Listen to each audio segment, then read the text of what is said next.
Salmo de Davi. Davi está dizendo assim: tem misericórdia de mim, ó Deus, tem misericórdia, pois em ti a minha alma se refugia. À sombra das tuas asas me abrigo, até que passem as calamidades. Clamarei ao Deus Altíssimo, ao Deus que por mim tudo executa. Ele dos céus me envia o seu auxílio e me livra, cobre de vergonha os que me ferem. Envia a sua misericórdia e a sua fidelidade. Acha-se a minha alma entre leões, ávidos de devorar os filhos dos homens. Lanças e flechas são os seus dentes, espada afiada a sua língua. Se exaltado, ó Deus, acima dos céus, e em toda a terra esplenda a tua glória. Armaram rede aos meus passos, a minha alma está abatida. Abriram cova diante de mim, mas eles mesmos caíram nela. Firme está o meu coração, ó Deus, meu coração está firme. Cantarei e entoarei louvores. Desperta, ó minha alma, despertai lira e harpa. Quero acordar a alva. Render-te-ei graças entre os povos, cantar-te-ei louvores entre as nações. Pois a tua misericórdia se eleva até os céus, e a tua fidelidade até as nuvens. Se exaltado, ó Deus, acima dos céus, e em toda a terra esplenda a tua glória. Amém. Este foi um salmo escrito na caverna por Davi, antes de ele ser rei de Israel. Verdade, Davi, quando ele tinha 17 anos de idade, mais ou menos, um profeta poderoso, o maior homem de Deus conhecido da época, foi bater a porta da casa do seu pai, Jessé, na pequena vila de Belém, trazendo uma mensagem de Deus, que dali daquela família, Deus iria ungir o próximo rei de Israel, porque Saul havia desobedecido ao Senhor. E todos erraram na sua opinião, porque quando viram Eliabe, um homem alto, bonito, pensaram, está aí diante do Senhor, o rei de Israel. Mas Deus falou para o profeta, o Senhor não vê como o homem vê, o homem ele olha para o exterior, mas o Senhor olha para o coração da pessoa. E todos passaram diante do profeta Samuel, menos Davi, que era o mais novo, estava cuidando das ovelhas do seu pai lá no campo. Cuidar de ovelhas era o trabalho para o homem mais simples, para o menor da casa. Lá estava Davi, e o profeta falou: nós não vamos comer e não vamos ofertar ao Senhor enquanto não forem buscar este jovem, o seu filho mais novo lá no campo. E a Bíblia diz que quando Davi chegou, talvez sujo ainda lá do pasto das ovelhas, a Bíblia diz que quando ele entrou na sala, ele era um homem, um moço de boa aparência, de grandes olhos e ruivo. E quando ele entrou, o Senhor falou para Samuel: aí está ele, este aí ungiu. E o profeta, derramou o óleo sobre a cabeça de Davi, que escorreu pelo seu rosto, e ali o Senhor colocou sobre ele uma unção para ser o rei de Israel, o novo rei de Israel. Mas após isto, Davi voltou para a sua casa, voltou para a sua família. Voltou voltou para o campo para cuidar das ovelhas do seu pai, um trabalho duro, que ficava por meses longe de casa, dormindo no campo, dormindo embaixo de uma árvore, dormindo em um lugar às vezes perigoso, podendo ser atacado por um urso ou por um leão, mas ele continuou ali servindo ao Senhor, adorando a Deus lá no campo.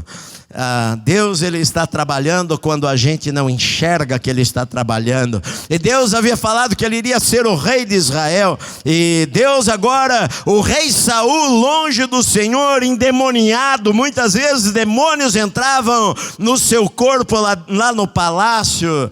E então alguém falou, deu uma sugestão ao rei: por que não traz alguém para cantar louvores a Deus? E se alguém chegar aqui na presença do rei, quando o rei ficar mal, alguém começar a cantar e louvar ao Senhor, ele vai se sentir melhor. Então alguém falou: olha, eu lembro de um rapaz, o nome dele é Davi, ele toca muito bem, ele toca a sua harpa, vamos trazê-lo. O rei manda trazê-lo para o palácio.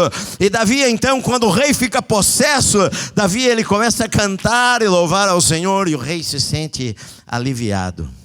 Um outro evento importante que aconteceu, porque Davi, ele ia até o palácio e tocava e voltava para a sua casa. Mas um dia houve guerra com os filisteus e os irmãos de Davi foram convocados para a guerra. E o pai de Davi, querendo saber como os seus irmãos estavam, seus filhos mais velhos estavam, mandou a Davi até o campo de batalha, levar algum queijo, alguma coisa para o comandante, poder chegar a ver como seus irmãos estavam. E quando Davi foi, ao chegar lá, ele ouviu um homem muito grande, forte, do lado lá dos filisteus. O nome dele era Golias, afrontando a Israel, afrontando o Deus de Israel, dizendo palavras feias, dizendo que bastava eles mandarem um soldado para lutar com ele, e quem vencesse outro povo seria submisso. E Davi, ouvindo e vendo que não tinha ninguém que se levantava, falou: quem é este aí, incircunciso, para ofender o exército do Deus vivo? Eu vou lutar. E Davi então saiu e com a sua funda, ele arremeteu uma pedra que pegou bem na testa do gigante, que caiu. E ele correu até lá, arrancou a espada do gigante, cortou a sua cabeça. Rei Saul perguntou: quem que é esse rapaz? Embora ele tocasse para o rei falou: quem que é esse rapaz? É filho de Jessé. E o rei deu a Davi a sua filha por esposa. Só que Davi começou a ir para as guerras em Israel e a defender a Israel. E a Bíblia diz que o Senhor era com ele, porque quando a gente está com Deus, Deus também está conosco. A Bíblia diz assim: olha, se você me buscar, você vai me achar. E quando você buscar a Deus, se você olhar para o Senhor, Deus vai olhar para a tua vida também. Na verdade, a Deus achou a Davi, mas Davi achou a Deus também nas madrugadas e noites que ele passava nas campinas da pequena vila de Belém. E então, nas guerras, Deus dava vitória a Israel através de Davi. E as pessoas começaram a cantar que Saul derrotou milhares, mas Davi derrotou a 10 milhares. E aquilo provocou um ciúmes, uma raiva no coração do rei Saul, que se propôs: o que falta para este moço? Falta o reino para ele. E então resolve eliminar a Davi. E por várias vezes tenta matá-lo. Por 2 vezes lança sua lança enquanto Davi estava lá no palácio. E Davi tem que se desviar para não morrer. Até que chega um dia em que ele fala com o filho do rei, a Jonatas, e fala: eu tenho certeza que o teu pai quer me matar, e eu estou a um passo da morte. E Jonatas tenta consolar Davi: não, você não vai morrer, você vai ser o rei, eu vou ser o segundo junto com você. Mas Davi falou: não, é certo que o teu pai quer me matar. E naquela noite, no jantar, Jonatas falou com o seu pai, mas o pai, revoltado, falou: você não vai ser o rei enquanto Davi viver. E Jonas percebeu que havia uma sentença de morte sobre Davi e o avisa, e Davi foge, deixa tudo, deixa a segurança do palácio, deixa o conforto da sua vida, deixa tudo para trás e foge agora para uma outra terra. Ele vai para a terra de Moabe, de onde era sua tataravó Ruth, e ele vai de lugar em lugar fugindo. E enquanto o rei Saul manda o exército atrás de Davi para prendê-lo e matá-lo. E Davi fica por anos. Na verdade, Davi era jovem. Davi não era um homem velho. Davi estava agora na casa dos seus 21, 22 anos de idade. Dos 20 aos 30 anos, praticamente uma década, ele passa fugindo e se escondendo, sem ter um lugar certo para estar, sem avisar onde ele iria estar. Um dia ele estava em um lugar, outro dia ele estava em outro lugar. se escondendo de caverna em caverna. Olha, você pode imaginar, e você é a pessoa mais procurada de um país, e o rei manda ordens: nós queremos ele morto. Eu não quero que vocês me tragam vivo. Eu quero o corpo dele. Eu quero que vocês o matem. E coloca o exército atrás dele para vasculhar todos os lugares e buscá-lo e prendê-lo.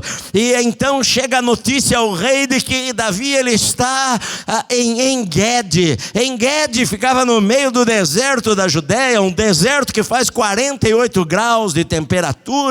Mas lá no alto da montanha, há lá um oásis, há lá um pequeno lugar onde há cachoeiras, e onde brota águas, e onde há palmeiras, e onde há cavernas. E chega uma notícia ao rei de que Davi está escondido em uma das cavernas de En-Gedi. Então o rei Saul, ele pega 3.000 soldados, os melhores soldados que tem, e ele vai até aquela região para matar a Davi. O rei está com dor de barriga, está apertado, entra em uma caverna, e lá dentro daquela caverna, escuridão. Era aquela caverna que Davi estava escondido com os seus homens. Na verdade, os seus homens não eram um exército, era gente excluída, era gente desprezada, era gente que não era nada, era aquele que a sociedade não queria, era aquele que não era valorizado. E como eles estavam excluídos da sociedade, quando viram a Davi, se juntaram a ele. E Davi, na verdade, se tornou não pastor de ovelhas, mas agora ele se tornou pastor de gente, pastor de pessoas, para mostrar o caminho de Deus a estas pessoas, a estes seus soldados, entre aspas. Mas na verdade estes homens criam um amor tão grande por Davi, por ele falar de Deus, por ele ensinar sobre Deus, por ele transmitir a Deus, que estes homens o amam de uma tal maneira que a Bíblia no futuro vai chamá-los de os valentes de Davi. Na verdade, 3 deles até, na Bíblia mostra o que cada um deles fez, e que fala que 3 deles, certa vez Davi estava com tanta sede e no deserto, e ele externou o seu pensamento, pensou em voz alta, ele falou: quem me dera se eu pudesse beber a água do poço da minha pequena vila de Belém, se eu pudesse ir até lá e pegar a água e beber. Só que a cidade de Belém estava tomada pelos inimigos, mas 3 dos seus homens ouviram aquela palavra e desceram a montanha e entraram escondido, arriscando a sua vida, e foram até aquele poço e pegaram aquela água, um balde de água, e levaram para Davi e fizeram uma surpresa para ele e falaram: olha, Davi, aqui está a água de Belém. E Davi, emocionado com a atitude de amor dos seus soldados, ele falou: eu não posso beber esta água custou a vida de vocês, custaria a vida de vocês. E a Bíblia diz que ele derramou aquela água no chão como se fosse uma oferta ao Senhor. E os seus soldados estavam vendo a atitude de Davi, que ele era um homem que amava profundamente a Deus. E agora eles estão em uma caverna, e os seus homens falam para ele: Davi, aqui está a tua grande oportunidade. O rei Saul entrou aqui e você pode matá-lo. O Senhor entregou ele nas tuas mãos. E Davi então vai por trás de Saul, e a capa de Saul está estendida. Ele com a sua espada corta a ponta da capa. Ele diz: meu coração se estremeceu naquele instante. Ele com aquele pedaço da capa volta quietinho para dentro da caverna com seus soldados. Silêncio. Não havia uma luz, não havia uma tocha, não havia nada, uma escuridão dentro daquela caverna. Ninguém faz um pio. O rei Saul sai dali, desce a montanha. Quando ele já está lá embaixo no vale, Davi sai na porta da caverna e grita de lá do alto: ó rei, meu senhor, eu poderia te matar hoje, Porque na verdade para aqueles homens, os soldados de Davi, era a grande oportunidade da sua vida. Ele poderia pegar a sua espada e cortar a cabeça de Saul, e ele se tornaria o novo rei de Israel. Mas nem sempre as oportunidades que se nos apresentam na vida são as portas que Deus quer que a gente entre. Porque às vezes a vida vai nos dar oportunidades que não são aquelas de Deus. Vai parecer boa, vai parecer lucrativa, vai parecer que é o melhor caminho, que vai mudar a nossa vida, que vai transformar o nosso futuro. Mas às vezes é uma armadilha, e no meio da estrada, algumas vezes Deus permite que hajam algumas armadilhas, porque Deus quer testar o nosso coração e a nossa vida. Qual vai ser a nossa reação diante de algumas oportunidades que a vida vai nos dar? Davi, ele sabia que a vingança não pertence ao homem, a vingança pertence ao Senhor. Ele sabia que o melhor caminho não era ele agir com as suas próprias mãos para matar o rei Saul. Ele sabia que se o Deus que ele servia colocou, se fosse a hora de Deus, Deus era poderoso para remover também. Porque a Bíblia diz que Deus ele exalta e Deus ele abate, e não vou ser eu que vou tocar no ungido do Senhor. E ele falou para os seus soldados: eu não vou tocar no ungido do Senhor, naquele que Deus ungiu. E ele gritou para Saul: eu poderia hoje, Deus me entregou a sua vida nas minhas mãos, eu poderia matá-lo, mas eu não faria uma coisa destas, rei. E então o rei Saul lá de baixo reconheceu a voz e falou: é você, Davi, meu filho Davi? E ele falou: sim, sou eu. O Senhor me entregou a tua vida nas minhas mãos, mas eu poupei a sua vida hoje, poderia ter te matado. E a Bíblia diz que Saul chorou, e Saul falou: eu vejo que você é justo, e que você realmente vai ser o rei de Israel um dia. Só faça assim, me poupe a minha família, não mate a minha família. E a Bíblia diz que Davi jurou ali diante do Senhor que não iria tocar na família de Saul. E Saul foi embora e seguiu a sua vida. Mas na verdade, aquelas palavras de Saul foram apenas emocionais, foram naquele instante, porque Saul nunca deixou de querer matar a Davi, nunca deixou de querer de estabelecer o seu reino para sempre e matar a Davi. Mas Davi era um homem segundo o coração de Deus, e ele fez o que era certo. Não era a hora de Deus para a sua vida. Muitas vezes nós erramos na hora de Deus para a nossa vida, apenas porque uma oportunidade nos surgiu, apenas porque tem uma porta aberta à nossa frente. E às vezes a gente erra achando que é de Deus, mas quando a gente vai analisar a situação, talvez a gente pensando: será que é de Deus? A gente vê que não é de Deus.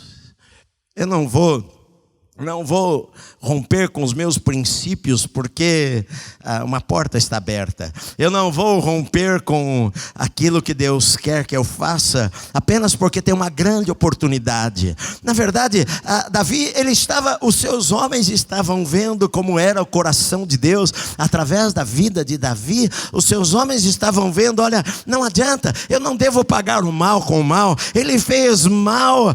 Saul falou isso daí: eu fiz o mal para você, mas você me pagou o mal com o bem. Depois no Velho Testamento, Paulo ele vai falar que a vingança é do Senhor. Eu não devo pagar o mal com o mal. Se o teu inimigo tiver sede, vai lá e dá água para ele. Se ele tiver fome, vai lá e dá pão para ele comer. E Davi mostrou isso daí para os seus soldados. Na verdade, muitos anos depois, quando o rei Saul morreu, Davi não celebrou, Davi não ficou feliz, Davi não falou: o Senhor me vingou. Davi não falou: ainda bem feito que morreu, porque me perseguiu por uma década. Não, a Bíblia diz que Davi chorou e lamentou e fez um cântico e falou: como morreram os valentes de Israel.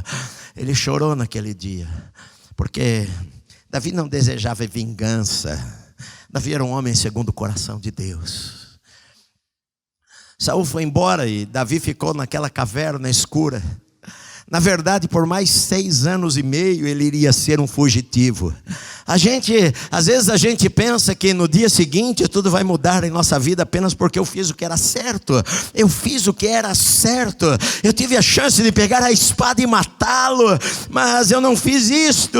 E a gente acha que no mês seguinte a bênção vai vir e vai resolver todos os nossos problemas. Mas na verdade passaram-se mais 6 anos e meio de caverna em caverna, de gruta em gruta, de necessidade em necessidade, de esconderijo em esconderijo, servindo ao Senhor. E este cântico foi feito, este salmo foi escrito por Davi depois que aconteceram estas coisas. Ele está na caverna de En-Gedi. En-Gedi é no meio do deserto, é um oásis no meio do deserto, e com centenas de cavernas. E Davi estava escondido na caverna, e quando Saul foi, ele fez um cântico ao Senhor. Ele expressa o que está no seu coração. A gente, apesar de tudo, a gente não vê aqui uma murmuração, uma reclamação de Davi. Nós não vemos isto, mas a gente vê que ele quer exaltar a Deus. O versículo chave a repetição, o refrão desta música, o versículo 5 e 8, que são idênticos, que falam: "Seja exaltado a Deus acima dos céus, e em toda a terra resplandeça, esplenda, brilhe a tua glória." Seja exaltado a Deus acima dos céus, e em toda a terra resplandeça a tua glória. Esse era o desejo do coração dele. Mas o Salmo, ele escreve esta canção, segundo a melodia Não Destruas, diz aqui, deveria ser um cântico muito conhecido na época, todo mundo conhecia a melodia Não Destruas. Nós não conhecemos, mas eles cantavam. E Davi escreve a letra para cantar segundo aquela melodia ao chefe, ao mestre de canto. E Davi, ele diz assim: "Tem misericórdia de mim, ó Deus, tem misericórdia de mim, pois em ti a minha alma se refugia. À sombra das tuas asas eu me abrigo até que passem as calamidades." Olha só, Davi, ele fala o seguinte: eu preciso de 2 coisas na verdade. Quando a gente está em perigo, a gente precisa de um esconderijo, a gente precisa de um refúgio. E ele fala para Deus: "Senhor, tem misericórdia de mim." E no hebraico, quando você repete, é uma ênfase: "Tem misericórdia de mim, Senhor, pois em ti a minha alma se refugia." Não é a caverna que é o meu esconderijo, não é o braço do homem que é a minha ajuda, é o Senhor que é o meu refúgio. E ele fala assim: "À sombra das tuas asas eu me abrigo." Ele usa a linguagem de uma galinha que esconde os seus pintinhos. Eu que cresci no interior, aqui em São Paulo, a criança vê um porco e fala: "uma galinha lá", e não sabe às vezes a diferença de um porco e de uma galinha, quase não vê galinha. Mas no interior a gente é criado no meio das galinhas. Na casa da minha avó tinha galinha, na casa das minhas tias tinha galinha, tinha galinheira, e as galinhas ficavam lá ciscando lá no quintal, e aí elas davam crias, e aqueles bandos de pintinho, a galinha ia para lá, aqueles pintinhos corriam todo atrás dela o tempo inteiro, uma fileira de pintinho correndo. Mas de vez em quando o tempo mudava e vinha um temporal, o céu ficava escuro, e aí você via os pintinhos correndo, começava a chover, e a galinha abria suas asas e eles entravam embaixo das asas dela e se escondiam ali, porque ali é um lugar escuro. E Davi, ele usa esta linguagem, ele fala: "À sombra das tuas asas eu me abrigo até que passem as calamidades." Ele tinha certeza que as calamidades não eram para sempre. Ele tinha certeza que aquela circunstância que ele estava passando não duraria eternamente, embora eram difíceis. Mas ele fala para Deus: "Senhor, eu vou me esconder no Senhor até que cessem todas as coisas." E essa é uma lição importante para mim e para você, meu amado. Porque todos nós, em algum momento da vida, vamos precisar de um refúgio, de um esconderijo. A Bíblia diz: uns confiam em carros, outros em cavalos, mas nós faremos menção do nome do Senhor. Às vezes a gente corre para um lado, corre para outro lado, corre para um abrigo, mas aquele não é um abrigo verdadeiro. Davi, ele encontrou em Deus um abrigo verdadeiro, um esconderijo seguro, até que passem as calamidades. Algumas vezes em nossa vida nós estamos vivendo um momento difícil, mas o melhor lugar para eu e você corrermos é para Deus, é para o nosso quarto, é para o lugar de oração, é para a presença do Senhor, é nos escondermos dos ataques que o inimigo quer lançar sobre a nossa vida. Ele diz assim: eu clamarei ao Deus Altíssimo, ao Deus que por mim tudo executa. Algumas versões da Bíblia está assim: ao Deus que por mim, que cumpre na minha vida o seu propósito. Deus que faz, o Deus que por mim tudo faz. Eu vou clamar ao Senhor, ao Deus que está agindo ao meu favor. Embora eu não veja o Senhor, mas eu vejo o livramento de Deus.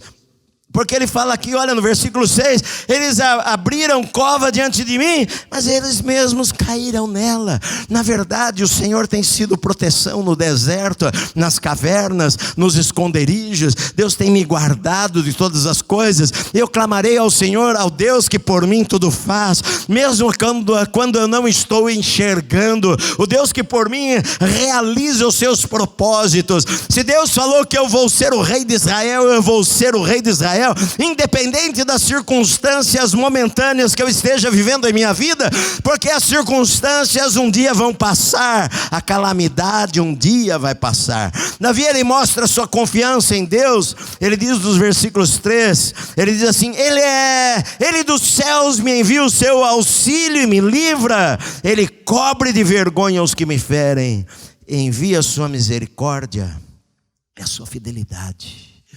Deus é misericordioso. Ele vai falar no versículo 10 que a misericórdia de Deus se eleva até os céus. Pastor, o que é misericórdia? É eu estender as mãos para quem está na miséria, é estender as mãos para quem não tem como sair daquela situação sem a minha ajuda. É o que aquele samaritano fez ao ver aquele homem caído na beira da estrada e que todos passaram de largo, mas ele sentiu a dor. Ele foi lá e passou o azeite, o vinho nas feridas do homem, pegou, colocou sobre o animal, levou até a hospedaria, pagou lá o preço. E Jesus perguntou para o homem, ao contar essa história, quem desses foi o próximo? E aquele homem falou: foi aquele que usou de misericórdia para com ele. Deus é um Deus de misericórdia. Suas misericórdias são a causa de nós não sermos consumidos. Mas Davi, ele fala: olha, a sua misericórdia vai para além das nuvens, é tão grande que não dá para enxergar. A tua fidelidade, a gente coloca no nosso carro lá, Deus é fiel. Mas na nossa vida, quando nós enfrentamos um problema, ou quando a tempestade vem, a gente reclama de Deus, a gente fala, como eu preguei a semana passada: Deus, onde está o Senhor? E as pessoas zombam de nós, falando: teu Deus, onde está? E nós acreditamos nas mentiras e que Deus tenha nos abandonado em algum instante. Mas ele fala: Deus é fiel, a tua fidelidade vai para além do céu, a tua fidelidade é mais alta do que as nuvens. Deus, ele é fiel para cumprir a palavra que ele prometeu para nós. E se Deus falou que um dia eu vou ser rei de Israel, podem passar anos e eu posso me esconder de caverna em caverna, mas o Deus, ele por mim tudo executa, e um dia ele vai cumprir exatamente da maneira que ele falou que ele iria fazer na minha vida, porque Deus, ele é fiel e é verdade. A situação que ele está, ele fala assim: a minha alma acha-se entre leões, versículo 4, ávidos de devorar os filhos dos homens, lanças e flechas são os seus dentes, espada afiada a sua língua. Versículo 6, eles armaram redes aos meus pés, a minha alma está abatida, abriram cova diante de mim, mas eles mesmos cairão nela. Sabe quando vai caçar um animal que arma a rede, arma o alçapão para pegar o passarinho, arma uma cova e cobre com panos e folhas, para que quando o leão for passar e o urso for passar, ele caia com o seu peso naquele buraco. Ele fala: armaram covas para mim, armaram ciladas para mim, para pegar os meus pés, mas eles mesmos caíram na cova. Ele faz questão de colocar o versículo 5 bem no meio das dificuldades do 4 e do 6, das armadilhas do diabo, das armadilhas do inimigo que estão nos versículos 4 e versículo 6. No meio da história ele fala: seja exaltado a Deus acima dos céus, em toda a terra seja resplandecente a tua glória, resplandeça a tua glória e brilhe a tua glória. Todos nós passamos por lutas na vida. Qual a atitude que nós vamos tomar? Para onde nós vamos olhar? Nós vamos ser que nem aqueles 10 espias que viram os gigantes e falaram: sim, a terra é boa, Deus prometeu coisas boas para nós, mas ali tem muito gigante. Será que nós vamos colocar os nossos olhos nos gigantes? Ou nós vamos ser como Josué e Caleb, que falaram: não, vamos lá, nós vamos amassá-los como pão. O Senhor está conosco. Qual atitude na vida nós vamos tomar diante das dificuldades e dos inimigos e das ciladas que querem vir contra nós?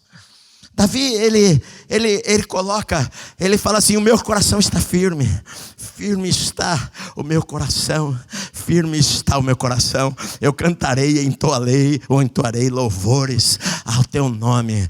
Sabe, nada vai fazer eu me calar. Não é a luta que vai fazer com que eu deixe de louvar ao Senhor. Que o Senhor seja exaltado em toda a terra, acima dos céus, e que a glória do Senhor brilhe em todos os lugares. O meu coração está firme, firmado o meu coração. Eu cantarei e entoarei louvores ao teu nome. Ele fala: eu estou firme apesar das dificuldades, apesar das lutas. Eu não estou desanimado, eu não estou caindo, eu estou firme no Senhor.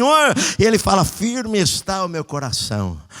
Eu me lembro muitos anos atrás, de um hino dos Vencedores por Cristo, que cantava este salmo aqui: firme está o meu coração, cantarei e entoarei louvores de toda a minha alma. É esta a emoção, o sentimento que Davi quer dizer. Ele não está fazendo esta música sentado no escritório.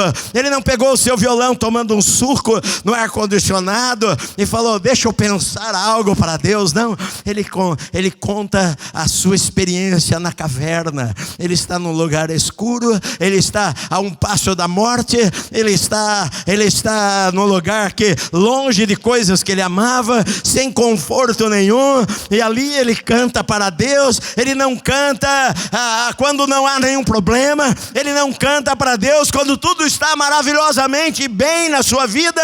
Ele canta lá no lugar escuro da caverna, e ele fala para Deus: firme está o meu coração, ó Deus, vou cantar para ti. E ele fala: desperta minha alma. Despertar instrumentos. Vamos lá, os cantores. Cadê? O exército de Davi era de pessoas desprezadas. Mas ele pegou aqueles homens e mudou a vida daqueles homens. Ele pegou gente dali para cantar para Deus. Em uma época que não tinha templo, não tinha lugar de adoração. Tinha um tabernáculo que os sacerdotes ofereciam lá, o tabernáculo de Moisés, mas não tinha um lugar para adorar ao Senhor e cantar. Davi, ele fez um tabernáculo que é chamado tabernáculo de Davi.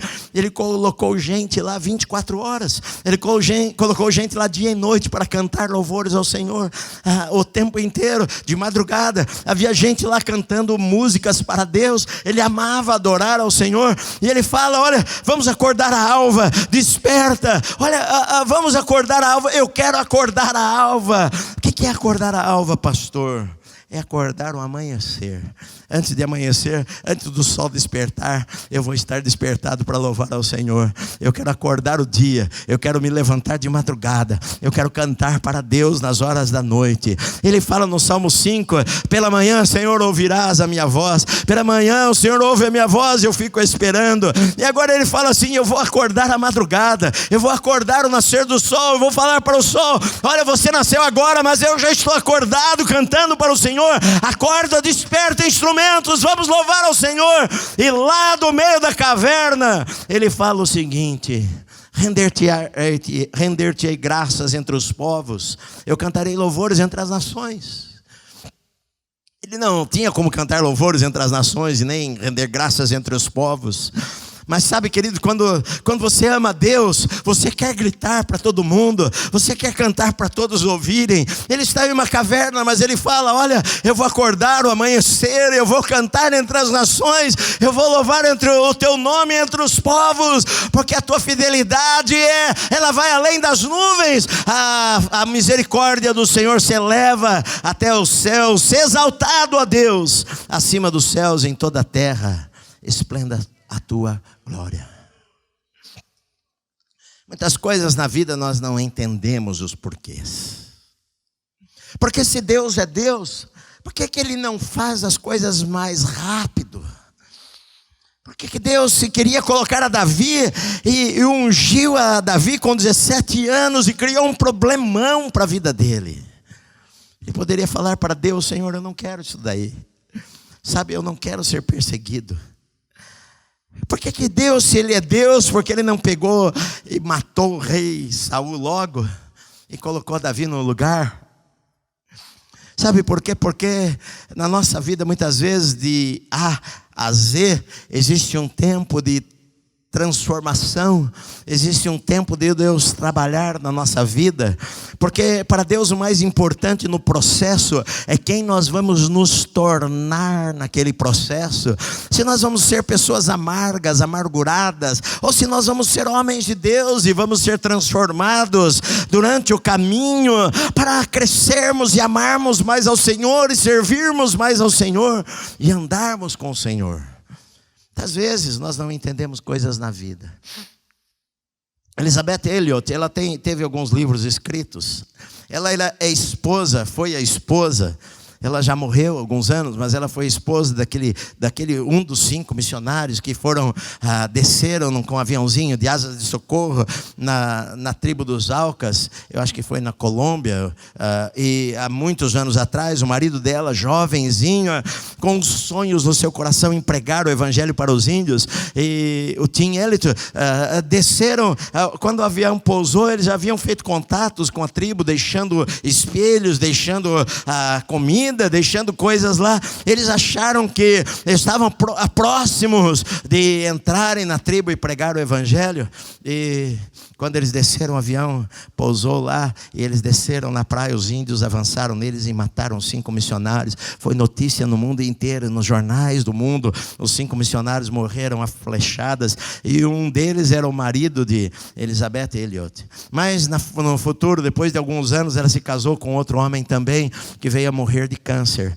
E ela estava certa vez no país de Gales e observando, ela fora falar lá, ela estava observando numa fazenda um pastor e o cachorro que estavam cuidando das ovelhas, e ela com a esposa do pastor do lado, e ela viu que o cachorro espantava as ovelhas para subir uma rampa, e eles caíam num tanque cheio de antissépticos para matar parasitas no corpo das ovelhas. E quando as ovelhas saíam de lá e as cabras saíam de lá, o pastor pegava no chifre daquelas cabras e afundava novamente naquela água e deixava lá por mais um pouquinho. Então elas saíam para o campo. E Elizabeth Elliot perguntou para a mulher do pastor: as ovelhas sabem o que está acontecendo? E ela falou para ele: não tem a mínima ideia. Ela falou: eu também, às vezes eu não sei, porque o meu pastor faz algumas coisas também, mas eu sei que ele está fazendo o melhor para a minha vida. Então às vezes na vida a gente não entende porque nós passamos por alguns afundamentos, ou passamos por algumas cavernas, ou nos sentimos isolados de algumas coisas, porque a promessa demora para acontecer em nossa vida. Por que Deus não faz um milagre hoje em minha vida? Eu sirvo, eu creio no Senhor, mas nós estamos num processo de transformação, e Deus quer que a gente aprenda a cantar nas cavernas da vida. Deus quer que a gente aprenda a honrar o seu nome e a crer na sua misericórdia e na sua fidelidade, quando a gente não enxerga nada, quando a gente não vê amanhã, não vê futuro, meu amado. Nós temos que aprender a confiar em Deus, quando todos estão achando que não há saída, quando todos estão achando que nós acabamos. Na verdade, quando nós servimos ao Senhor, nós nunca acabamos, meu amado. Quando você viaja para os Estados Unidos, aqui quem vai para lá às vezes, e entra num shopping, tem uma loja muito grande lá, chamada JCPenney. Quantos de vocês já viram a JCPenney nos Estados Unidos? É uma loja muito grande, nos grandes shoppings lá. Ela é uma mega store. Ela foi fundada por esse homem, James Cash Penney. Ele era um homem que amava a Deus, e ele começou o seu comércio mais ou menos em 1908, mas aquilo cresceu tanto, em centenas de lojas esparramadas pelos Estados Unidos, até que um dia sua esposa, que ele amava profundamente, morreu. E chegou o ano de 1929, a queda da Bolsa de Valores de Nova York, muitas empresas quebraram, e a sua empresa quebrou também.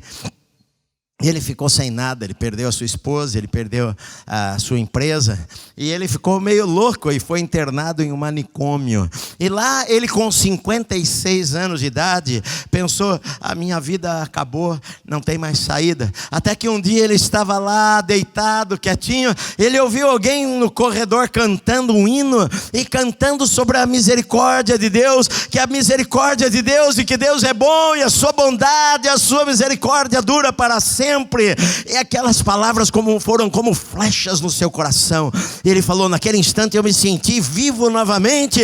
A palavra daquela música entrou no meu espírito, e eu orei ali e falei: Senhor, o Senhor pode me ajudar, o Senhor tenha misericórdia da minha vida, o Senhor pode ser o meu socorro.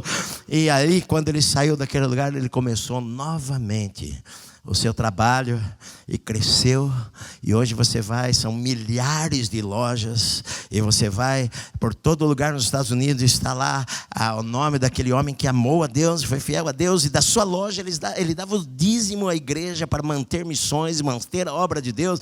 Está lá em letras grandes, JCPenney, vendendo coisas. Eu muitas vezes comprei minhas camisas xadrez lá na loja dele, porque Deus, ele é o nosso refúgio. O salmista falou: Deus é o meu refúgio e fortaleza, socorro bem presente na hora da angústia.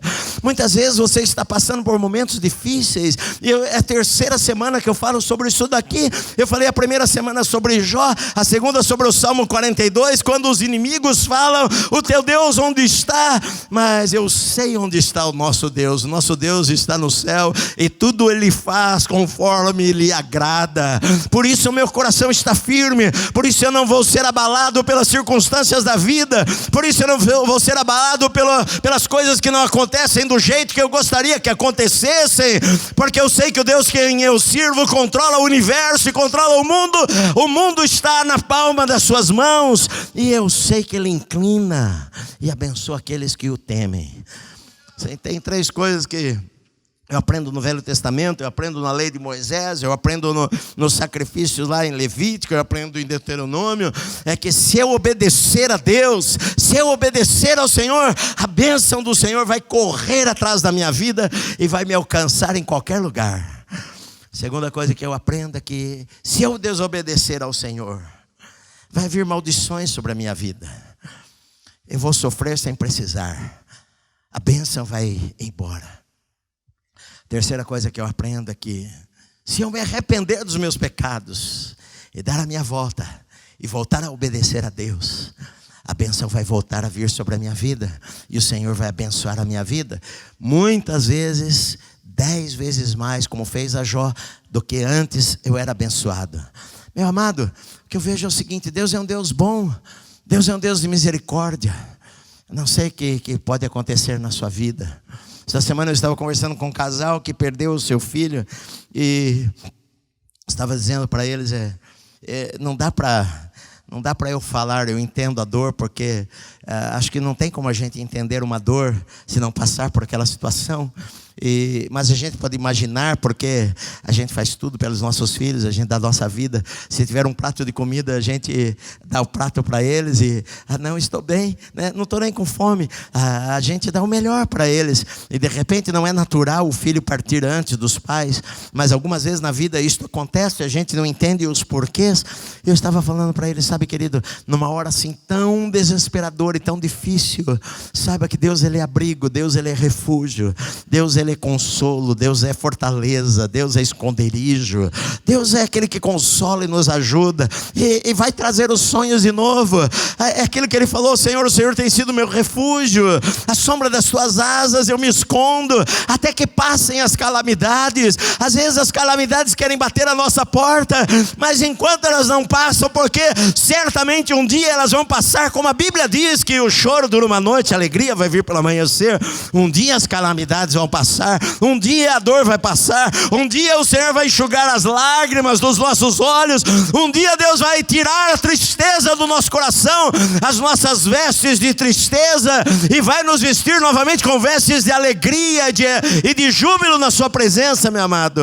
Mas enquanto as tempestades não passam, corra para Deus, busque refúgio no Senhor.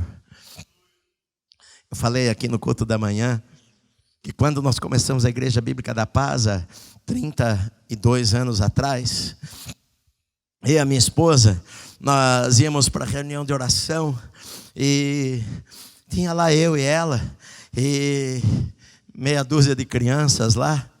Algumas dessas crianças eu vejo ainda hoje. Tem uma delas aqui na igreja, não sei se estava no culto de manhã ou se está agora, que era pequenininha. Mesma carinha de hoje. Hoje tem filhos, tudo casada. E eu às vezes encontro ela por aí e falo assim, a mesma carinha, pequenininha, corria atrás das outras. E a gente ia para lá para oração e às vezes tinha 2, 3 pessoas lá com a criançada. A gente chamava a irmã do chocolate, porque ela vendia chocolate e ia lá com as crianças. E muitas vezes nós saímos lá do culto. Eu era co-pastor de uma igreja que cresceu muito em São Paulo naquela época. Eu pregava toda semana lá. Aquele lugar era abarrotado de gente. Ficava gente na rua esperando um lugar para entrar. Ficava gente espremida, encostada nas paredes. E de repente nós fomos começar um trabalho. E tinha lá 3, 4 irmãozinhos orando.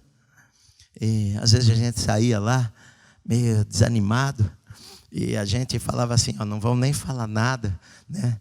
A gente às vezes ia para casa dirigindo, eu ia dirigindo, ela quietinha do meu lado, pensando, será que nós tomamos a decisão certa? Porque você sai de um lugar com tanta gente, de repente você está num lugar sozinho. Às vezes esses momentos de caverna na nossa vida, esses momentos de deserto na nossa vida, são para nos amadurecer, para que a gente cresça, para que a gente aprenda a não confiar apenas no homem, a não fazer do braço do homem o nosso auxílio, mas aprendermos a confiar no Senhor, a descansar no Senhor, a olhar para o Senhor, a saber que Deus jamais abandona, a saber que a ajuda vai vir. Pode ser que não venha agora, mas ela vai vir com certeza, que as calamidades vão passar, o tempo de choro, de luta vai passar em nossa vida, e nós vamos voltar a sorrir. E que nada que nós passamos nesta vida é para sempre, meu amado. Davi, ele estava numa caverna, e nesses momentos de luta é que ele escreve os salmos mais bonitos. Porque no meio das lutas ele aprendeu a olhar para Deus. Ele aprendeu a cantar. Meu coração está firme. Vou acordar à madrugada, amanhã, hein? Antes do sol nascer. Prepare a lira e a harpa, prepare os instrumentos, porque eu quero acordar a alva. Quero acordar a alva. Você está triste? Cante. Põe a música, como eu falei a semana passada. Quantas vezes a gente põe a música lá na nossa casa, na escuridão, nossos filhos cresceram ouvindo o som das nossas orações na escuridão. Punha lá no play, lá, a fita cassete, e ficava rodando. Terminava, virava o outro lado. Terminava, virava o outro lado. Até um cântico que nós ouvíamos muito na época, o Salmo 5, em espanhol ainda. Escute, Senhor, minha oração. Escuta, Senhor, a minha oração. E nós ouvíamos Maranata Music, um grupo americano, que os vencedores traduziam as músicas deles para o português. E nós ouvíamos e orávamos e buscávamos a Deus. E às vezes a gente não enxergava uma saída, mas Deus sempre foi fiel. E continua sendo fiel. Foi fiel a Davi, foi fiel a mim, e é fiel a você, e vai ser fiel a você sempre, meu amado. Então, se você hoje está no vale, olhe para Deus. Se você hoje está chorando, olhe para Deus. Busque nele o refúgio, busque nele a ajuda. Peça a Ele, Senhor, tenha misericórdia da minha vida. Me armaram laços no meu trabalho, me armaram lugares para eu cair, mas eu não caí. Que o Senhor me faça ficar em pé, firme, como a rocha. Os que confiam no Senhor, a Bíblia diz, são como um monte de Sião, que não se abalam, mas estão firmes para sempre. Eu estou firme. Tem lutas, mas eu estou firme. Tem lutas, estou firme. Algumas vezes em minha vida, eu falei hoje no outro culto, que algumas vezes em minha vida, teve um momento da minha vida que eu acordava de madrugada, e às vezes acordava assim um sentimento estranho. Eu falei, bom, eu vou fazer o seguinte, se o diabo quer me acordar, eu vou orar. Porque se eu orar e o diabo não gosta de oração, ele vai querer me acordar mais. Aí eu acordava e orar. Se acordar, for orar, você vai ver que logo, logo você vai ter sono de novo. Porque o diabo não quer que você ore. Ele quer perturbar você. Ele quer tirar a paz do teu coração. Ele quer sufocar você durante as madrugadas. Levantou-te de madrugada, 3 horas da manhã, não consegue dormir mais, está meio querendo entrar num vazio no teu coração. Vai lá para a sala, no escuro, coloque uma música. Comece a orar, a adorar a Deus. Que você vai ver que logo o sono vai vir e o diabo vai deixar de perturbar você, que não deu certo o plano dele. Quando você busca a Deus, o inimigo foge. Então, meu amado, não sei o que você está passando. Deus sabe, Deus conhece. Deus não abandonou você. Ele continua tendo planos maravilhosos para a sua vida. Muitos anos depois, Davi foi ungido rei de Israel. Ele não precisou de nenhum atalho, porque Deus não usa atalhos. Ele passou pela tempestade durante mais de 13 anos da sua vida. Não foi no dia seguinte, mas um dia coroaram a Davi, o rei de Israel. E Deus falou para ele, até 1000 gerações vão ver pessoas da sua descendência que vão sentar no trono de Israel. Sabe, queridos, Deus quer nos abençoar. E hoje você vai para Israel, lá está, cidadela de Davi na cidade de Jerusalém. Sabia o hotel mais chique em Israel? O hotel que presidentes se hospedam. Hotel que muitos presidentes americanos sentaram com presidentes do Oriente Médio para selar paz. Chama-se Hotel King David. Hotel Rei Davi. Ele não imaginava na caverna que isso ia acontecer. Mas quando você busca Deus, Deus vai exaltar você e vai abençoar a tua vida. Depois de 3.000 anos que Davi morreu, 3.000 anos. Na cidade de Jerusalém você vai ver por muitos lugares. Você pode ir lá visitar o túmulo de Davi. Você pode ver pelas ruas o nome de Davi lá, porque ele confiou no Senhor. E quando a gente confia em Deus, nós estamos firmes para sempre. Amém, meu amado? A Proclamai tem abençoado milhares de pessoas pelo Brasil. Se você também é abençoado por este programa e quer que outras pessoas sejam, contribua. Ajude-nos a levar a palavra de Deus para os 4 cantos do nosso país. Seja um parceiro.